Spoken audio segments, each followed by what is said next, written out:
Doctor Babasaheb Ambedkar यांच्या 135व्या जयंतीनिमित्त आयोजित 200 संविधान ग्रंथ वितरण सोहळा उत्साहात पार पडला।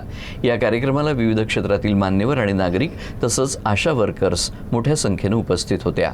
या उपक्रमाद्वारे संविधानाचं महत्त्व, त्यातले मूलभूत मूल्य आणि प्रत्येक नागरिकाचे हक्क आणि कर्तव्य याविषयी उपस्थितांना मार्गदर्शन करण्यात आलं। संवाद साधताना संविधान हे केवळ एक पुस्तक नसून भारतीय लोकशाहीची मजबूत पायाभरणी आहे याची जाणीव उपस्थितांना करून देण्यात आली। या कार्यक्रमाला पालकमंत्री संजय शिरसाट यांची प्रमुख उपस्थिती होती।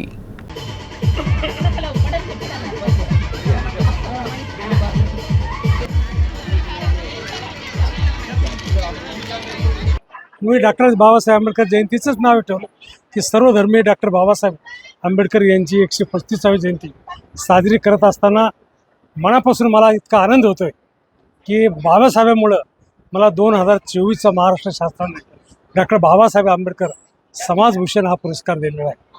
आणि तेव्हापासून मी मनामध्ये असं ठरलं की 14 एप्रिलला दुसरा काही न करताना फक्त जयंतीला झोपडपट्टीमध्ये घराघरामध्ये प्रत्येक नागरिकाच्या घरामध्ये संविधान हे गेलं पाहिजे, त्यांच्या मुलाबाळाला या संविधानाचा उपयोग झाला पाहिजे या हेतूनं हा कार्यक्रम मी प्रत्येक वर्षी करतोय।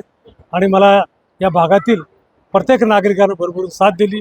पालकमंत्र्याचा सुद्धा मला या ठिकाणी फार मोठा मदतीचा आणि सिंहाचा वाटा आहे। खऱ्या अर्थानं या महामानवाने काय निर्माण केलंय हे प्रत्येक नागरिकांच्या किंवा महिला भगिनीच्या चेहऱ्यावर दिसून येतं।